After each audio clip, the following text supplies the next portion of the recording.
Ever wondered how a pneumatic nail gun works? Let's explore the mechanics behind this powerful construction tool. Pneumatic tools use the force of compressed air to perform tasks with speed and high precision. These tools are staples in modern industry, relying on air pressure rather than electric motors to generate force. Always prioritize safety by wearing impact-resistant goggles and protective gear when operating high-pressure equipment. The heart of the system is the air compressor, which generates and stores the pressurized air required for the tool. The compressor acts as the energy reservoir, maintaining a constant supply of air pressure to keep the tool ready for firing.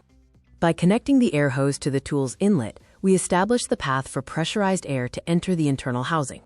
Inside the casing, complex valves manage the flow of this air, waiting for the signal to activate. When you pull the trigger, you actuate a valve that releases compressed air into the main chamber.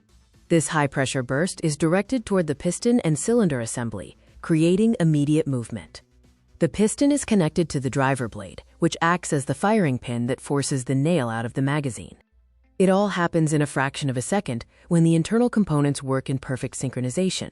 Most tools include a safety contact trip, ensuring the gun only fires when pressed firmly against the material. Pulling the trigger while the safety is depressed releases the air, instantly driving the piston forward.